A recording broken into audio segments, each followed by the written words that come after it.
Hello friends, welcome to Nitish family. 21 day சேலஞ்சில் day 3யோட routine என்ன அப்படின்னு தான் பார்க்க போகிறோம். வாங்க வீடியோக்குள்ளே போகலாம். இன்றைக்கி சண்டே அப்படின்றதுனால கொஞ்சம் ரிலாக்ஸாக மெதுவாக எந்திரிச்சது 6:30 எந்திரிச்சாலும் ஃபேட் கட்டை ட்ரிங்க் எடுக்கும்போது மணி 7 ஆயிடுச்சு. மார்னிங்கில் நான் எடுத்தது ஆம்லா ஜூஸ் தான் எடுத்துக்கிறேன் டெய்லி. இப்போ காலையில் 8 இருக்கும். பப்பாளி பழம் 300 கிராம் எடுத்திருக்கேன். இது சேனக்கிழங்குன்னு சொல்லி பெரிய கிழங்கா இருக்கும் இல்லையா, இது ஓடிஜியில் நிதிஷும் அவங்க அப்பா செய்கிறதுக்கு சாப்பிட்றதுக்காக செஞ்சுருந்தாங்க. ஸோ அது 50 கிராம் எடுத்திருக்கேன். பிளாக் காஃபி, ஆம்லா ஜூஸ்க்கு அப்புறம் இதான் நான் எடுக்கிறேன்.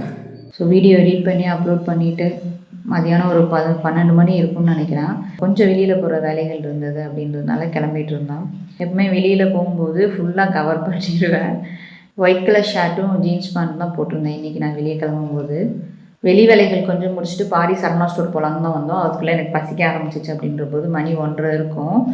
ஆம்லேட் தான் 2 ஆம்லேட் அப்படின்றதுல வாங்கினேன். 3 முட்டை போட்டு 2 ஆம்லேட் தான் நான் எடுத்துக்கிட்டேன். இந்த மாதிரி நான் ஆம்லேட்லாம் வெளியில் வாங்கி சாப்பிட மாட்டேன். எப்பவுமே வெளியே போனால் மேக்ஸிமம் பழங்கள் நல்லா சாப்பிடுவேன். ஜூஸ் நிறையா வாங்கி குடிப்பேன். ஸோ இன்றைக்கி நிதிஷ் அப்பா நீ வெறும் பிரெட் ஆம்லேட் வாங்குவான்னு கேட்டேன், வேணான்ட்டாங்க. அதனால் வெறும் ஆம்லேட் மட்டும் வாங்கி மெதுவாக சாப்பிட்டுட்டு இருந்தான். அதுக்கப்புறம் எப்பயும் போல் எனக்கு என்ன தான் சாப்பிட்டாலும் எனக்கு பழம் ஜூஸ் குடிக்கலைன்னா ஒரு மாதிரியாக இருக்கும்.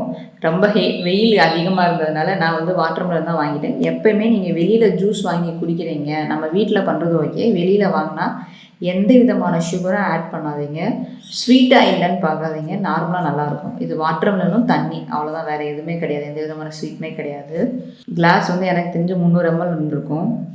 ஆம்லேட் சாப்பிட்டு முடிச்சுட்டு ஒரு 15 நிமிஷம் கழித்து தான் இந்த வாட்டர்மெலன் ஜூஸ் எடுத்து நான் குடிச்சுக்கிட்டேன். ஸோ மத்தியானம் சாப்பாடாக எடுத்தது இது தான் எடுத்துக்கிட்டேன். ஸோ பாடி சரணா ஸ்டோர் உள்ளே போகும்போது பார்த்திங்கன்னா அப்படியே இது ஃபுல்லாமே நேச்சுரல் இது கிடையாது, ஆனால் பார்க்க அப்படியே நேச்சுரலாக சூப்பராக இருந்தது. செடி நிறைய இருந்தது, ஆனால் எல்லாம் பிளாஸ்டிக் தான், ஆனால் சூப்பராக இருந்தது. நிறைய டிசைன்ஸ், நிறைய பூக்கள், நிறைய கலர்கள். எனக்கு அது நடுவில் நின்று ஃபோட்டோ எடுக்கணும்னு சொல்லிட்டு நிதிஷ் அப்பாவை சொல்லி 2 ஃபோட்டோ எடுத்துக்கிட்டான். சரி, அங்கே கொஞ்சம் ஷாப்பிங், அந்த 7 மாடி ஏறி இறங்குறதுக்கே எங்களுக்கு கிட்டத்தட்ட ஒரு 2-3 மணி நேரம் ஆயிடுச்சு. அதுக்கப்புறம் வெளியே ஃபுட் கோர்ட்டில் தான் நிதிஷ் அப்பா கூட்டிகிட்டு போனாங்க. நான் எனக்கு ஆயில் இருக்கக்கூடாது, ப்ரோட்டீனாக இருக்கணும் அப்படின்னு சொல்லும்போது பன்னீர் டிக்கா வாங்கிக்கோ, நல்லாயிருக்கும், வெஜ்ஜு ஃப்ராங்கி மாதிரிலாம் இருக்கும் இங்கே அப்படின்னு சொல்லி கூப்பிட்டு வந்தாங்க. நான் பன்னீர் டிக்கா தான் வாங்கினேன். ஓவன்லேயும் வைக்கலை, ஆயிலையும் ஃப்ரை பண்ணல. இதை அப்படியே கங்கில் வச்சு வேக வச்சு அப்படியே கொடுத்தாங்க. அதுக்கப்புறம் அதில் சட்னி ஊற்றினாங்க, க்ரீன் சட்னி மாதிரி ஊற்றி மிங்கிள் பண்ணி கொடுத்தாங்க. நல்லா இருந்தது. நான் நல்லா மெதுவாக, நல்லா சாஃப்டாக மெதுவாக சூப்பராக இருந்தது. நான் பன்னீர் வாங்கினேன். நிதிஷ் அப்பா அவங்க மீன் மேக்கரில் பண்ணியிருந்தாங்க, அது வாங்கிட்டாங்க, மீன் மேக்கர் டிக்கா அப்படின்னு சொல்லி. இப்போ மணி ஒரு 7:30 இருக்கும். நான் பச்சை வாழைப்பழம் தான் எடுத்துக்கிட்டேன். பசி இல்லை, கொஞ்சம் டயர்டாக இருக்குது, அதனால் சாப்பிட்டுட்டு தூங்கிடலாம் அப்படின்னு தான் தோணுது, அலைச்சல் ஜாஸ்தி அப்படின்றதுனால. ஸோ பசிச்சா சாப்பிடுங்க, பசிக்கலை அப்படின்னா லைட்டாக மைல்டாக ஏதாவது ஒரு பழம் மட்டும் எடுத்து சாப்பிட்டுட்டு நீங்கள் தூங்கிடலாம். வெயிட் லாஸில் வாழைப்பழம் எடுக்கலாம்னு ஒரு டவுட் வருது, அப்பப்போ கேள்வி கேட்குறீங்க. கண்டிப்பாக எடுக்கலாம். எக்ஸசைஸ் பண்ணுறதுக்கு முன்னாடி வாழைப்பழம் எடுத்தால் நம்மளுக்கு நல்ல எனர்ஜியாக இருக்கும். மெக்னீஷியம் ஜாஸ்தி வாழைப்பழத்தில், ஆனால் நிறையா எடுக்காதீங்க. வெயிட் கெயின் பண்ணுறவங்க ஒரு நாளைக்கு 2, 3, 4, 5ன்னு எடுக்கலாம். வெயிட் லாஸில் ஒரு நாளைக்கு ஒரு வாழைப்பழமாக, செவ்வாழை, பச்சை வாழைப்பழம் இந்த மாதிரி பெருசாக இருந்தால் ஒரு வாழைப்பழம் எடுங்க. சின்ன வாழைப்பழமாக இருந்தால் 2 வாழைப்பழம் எடுத்துக்கோங்க. கண்டிப்பாக வாழைப்பழம் டெய்லி எடுக்கலாம். டே 3 எனக்கு சண்டே. நான் எப்பவுமே சண்டேல எக்ஸசைஸ் பண்ணுறது கிடையாது, ஏன்னா எனக்கு வெளி வேலைகள் அதிகமாக இருக்கும். அதனால எக்ஸசைஸ் அப்படின்றது கிடையாது. வாக்கிங் ஸ்டெப்பை கம்ப்ளீட் பண்ணிவிடுவேன் மேக்ஸிமம், ஏன்னா வெளியில் அலையிறது ஸ்டெப்பு அதிகமாக ஆட்டோமேட்டிக்காக வந்துடும். சாப்பாடு அதே மாதிரி, நான் வெளியே போனாலும் எப்பவுமே பழ ஜூஸ் இதுதான் நான் நிறையா எடுப்பேன். இந்த வட்டம் தான் 2 உணவு, ப்ரோட்டீன் சார்ந்த உணவுகள் எடுத்து சாப்பிட்ருக்கேன். இந்த மாதிரிலாம் நான் எடுக்க மாட்டேன். எப்பயுமே ஜூஸ் வாங்கி கொடுப்பேன், சுகர் கேன் ஜூஸ் வாங்கி கொடுப்பேன், வாட்டர்மெலன் ஜூஸோ இல்லை ராவா பழங்கள் வாங்கி சாப்பிட்றது, வேர்க்கடலை வாங்கி வேக வச்ச வேர்க்கடலை வாங்கி சாப்பிட்றது, இந்த மாதிரி தான் எடுப்பேன். பன்னீரோ முட்டையோ நான் வெளியில் வாங்கி சாப்பிட்டது கிடையாது. இதுதான் ஃபஸ்ட் டைம் நான் ட்ரை பண்ணது. ரொம்ப பசிக்கலை, லைட்டாக மைல்டாக சாப்பிட்டாலுமே ரொம்ப நேரத்துக்கு அந்த பசி இருந்தது. ஸோ இன்றைக்கி என்னோட டேவை நான் சூப்பராக ஃபினிஷ் பண்ணிட்டேன். சப்ஸ்கிரைபர் சந்தேகங்கள் அப்படின்ற போது, ஒர்க்கிங் உமனுக்கு டயட் சொல்லுங்கள், எக்ஸசைஸ் பண்ண டைம் இல்லை மேம், ஏதாவது ஐடியா கொடுங்க அப்படின்ட்டு. நான் என்ன சொல்வேன்னா, எக்ஸசைஸ் பண்ணாமல் நான் வெயிட் லாஸ் பண்ணுறேன், எனக்கு பிரச்சனை இருக்குது, எக்ஸசைஸ் பண்ண முடியாது அப்படின்னா, கொஞ்சம் வெயிட் லாஸ் வேணும் அப்படின்னா உண்மை இதுதான், ரைஸ் பேஸ்டு உணவுகளை அவாய்ட் பண்ணிக்கணும். 2வது விஷயம், சிறுதானிய அரிசியாக இருந்தாலும் அது ஒரு வேளை எடுங்க, அதுவும் மத்தியானம் காலையில் அந்த மாதிரி எடுக்கிற மாதிரி இருக்கணும். அதிகமாக உங்கள் வெயிட் லாஸில் நீங்கள் யூஸ் பண்ணுற உணவுகள் பழங்கள் சாலட் மாதிரி எடுக்கலாம், காய்கறிகளை நீங்கள் குக் பண்ணாலும் சரி, இல்லை ஸ்டீமில் வேக வச்சு எடுத்தாலும் சரி, காய்கறிகள் மட்டும் மத்தியானம் சாப்பாட்டுக்கு நைட்டு சாப்பாட்டுக்கு நீங்கள் வெஜிடபிள்ஸ் வந்து சாலட் மாதிரி எடுத்துக்கலாம்.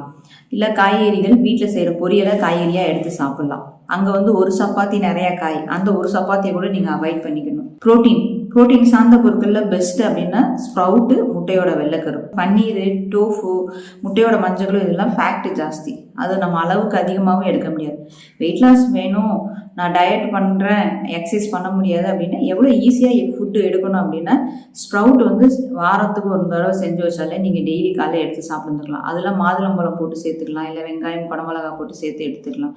பச்சை பயிறு, அப்புறம் கருப்பு சுண்டல், ஒவ்வொரு நாளும் ஒவ்வொரு பயர் ஐட்டங்களை ஈவினிங் ஸ்நாக்ஸுக்கு வேக வச்சு ஒரு 30 கிராம் இருக்க மாதிரி, இல்லை 30 பருப்பு இருக்க மாதிரி வேக வச்சு கூட நீங்கள் சாப்பிட்டுக்கலாம். இதெல்லாம் சிம்பிள் ஆப்ஷன் தான், ஃபாலோ பண்ணுறது தான் கொஞ்சம் கஷ்டமாக இருக்கும். ஆனால் மினிமம் 14 டேஸ் விடாமல் ஃபாலோ பண்ணி பாருங்கள். கண்டிப்பாக 2 kgன்றது குறையும். கண்டிப்பாக உங்களுக்கு ப்ரோட்டீனும் கிடைக்கும், அதில் ஃபைபரும் இருக்கும். உங்களோட டயட் அப்படின்றது பேலன்ஸ்டாக இருக்கும். 2வது விஷயம், ma'am I am 40 years woman, how to exercise பண்ணுறது? கொஸ்டின் டிஃப்ரெண்ட்டாக இருக்குது. ஹவு டு எக்ஸசைஸ் பண்ணுறது நான் என்ன சொல்வேன்னா, 40 வயசாக இருந்தாலும் சரி, 20 வயசாக இருந்தாலும் சரி, 16 வயசாக இருந்தாலும் சரி, எக்ஸசைஸ் ஸ்டார்ட் பண்ணும்போது ஸ்லோவாக பண்ணணும், டைமிங் கம்மியாக பண்ணலாம்.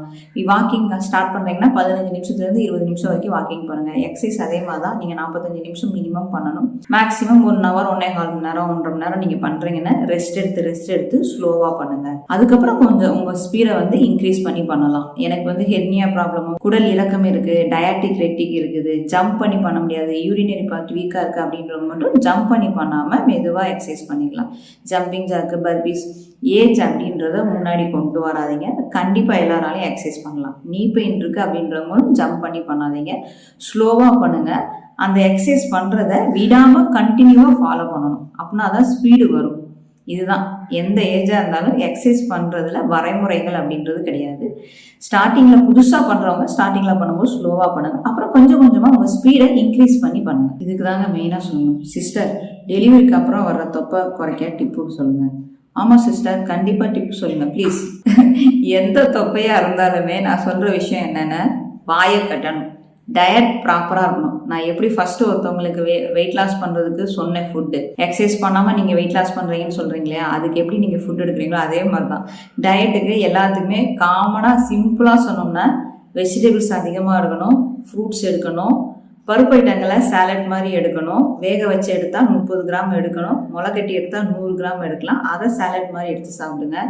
எக் ஒயிட் எடுக்கிறது, சிக்கன் பிரெஸ்ட் எடுக்கிறது, மட்டன் ஆட்டுக்கால் சூப்பு, நெஞ்செலும்பு சூப்பு, இது ஃபிஷ்ஷு, இதெல்லாம் வந்து உங்கள் ப்ரோட்டீன் ரிச். இதுதான் உங்கள் உணவில் இருக்கணும். சப்பாத்தி, தோசை, சிறுதானிய அரிசியாக இருந்தாலும் ஒரு வேளை தான் எடுக்கணும். நம்ம ஊரில் இருக்க லேடிஸ் வந்து என்ன பண்ணுறோம் அப்படின்னா, சோறு சாப்பிடலாம், சப்பாத்தி சாப்பிடலாம், செத்து போயிடுவோம் அப்படின்ற ஃபீலிங்க்கு வந்துடுறோம். நம்ம அப்படிலாம் கிடையவே கிடையாது. நான் எப்போ பிரிஸ்காக ஃபீல் பண்ணுவேன்னா, நல்லா காய், டெய்லி கீரை, அது மாதிரி முட்டை எடுக்கிறது, இந்த மாதிரி எடுக்கும்போது தான் நானும் உடம்பு தெம்பாக ஃபீல் பண்ணுவேன். டெய்லி என்னோட ஆக்டிவிட்டியை எந்த ஏஜாக இருந்தாலும் நம்மளால் லாங்காக பண்ண முடியும். தொப்பை குறைக்கிறதுக்கும் கண்டிப்பாக டயட் இருக்கணும், கண்டிப்பாக எக்ஸசைஸ் பண்ணணும், வாரத்தில் 6 நாள் எக்ஸசைஸ் பண்ணணும், ஃபுல் பாடி ஒர்க் அவுட் இருக்கணும். ஒரு குறிப்பிட்ட பணம் வெயிட் லாஸ் பண்ணுது அப்படின்னா தயவு செய்து எதுவும் நம்பாதீங்க, அந்த மாதிரி கிடையாது. ஃபேட் லாஸ் ட்ரிக் அப்படின்றது உங்களோட மெட்டபாலிக் ரேட்டை இன்க்ரீஸ் பண்ணுறதுக்கு உதவுமே தவிர உங்கள் ஃபேக்டை போய் டைரெக்டாக பேன் பண்ணாது. ப்ராப்பரான டயட் அண்ட் ப்ராப்பரான எக்ஸசைஸ் ரெண்டுமே போத் முக்கியம் வயிற்றுக்கும். ஸோ திரும்ப சொல்கிற விஷயம், எல்லாருமே பண்ணுவீங்க, எல்லாத்துக்குமே எல்லா விஷயம் இப்போலாம் தெரியுது. முந்தி நான் வந்து 10 வருஷத்துக்கு முன்னாடி பண்ணும்போது ஒரு விஷயம் யாருக்குமே தெரியாது, எப்படி வெயிட் லாஸ் பண்ணணும்னு. இப்போ எல்லாத்துக்குமே எல்லா விஷயம் தெரியும். ஆனால் ஒரே விஷயம் என்னென்னா, அதை கண்டினியூவாக யாராலையும் ஃபாலோ பண்ண முடியல, கஷ்டமாக இருக்குது. ஏன்னா எப்போ பார்த்தாலும் ஃபுட் பிளாகிங் வீடியோ பார்த்தே பழகிட்டோம், எப்போ பார்த்தாலும் சாப்பிட்ற வீடியோ பார்த்து பழகிட்டோம். நிறைய இப்போ வந்து சாப்பிட்றதுக்கு வாய்ப்புகள் அதிகமாக இருக்குது, வாயை கட்டுறதுக்கு கொஞ்சம் கஷ்டமாக இருக்கும் எல்லாத்துக்கும். கண்டினியூவாக எக்ஸசைஸ் பண்ணுறதுக்கும் லேடிஸ்க்கு கஷ்டமாக இருக்கும். இதை ரெண்டையும் பண்ணால் தான் வெயிட் லாஸும் இருக்கும், தொப்பையும் குறையும். அதுதான் உண்மை. எந்த ஒரு விஷயத்தையுமே விடாமல் கண்டினியூவாக 2 வீக் ஃபாலோ பண்ணி பாருங்கள். அப்போ தான் லைட்டாக மைல்டாக சேஞ்ச் தரும். நான் Day 3 சூப்பராக கம்ப்ளீட் பண்ணிட்டேன். மீண்டும் நாளை சந்திக்கலாம்.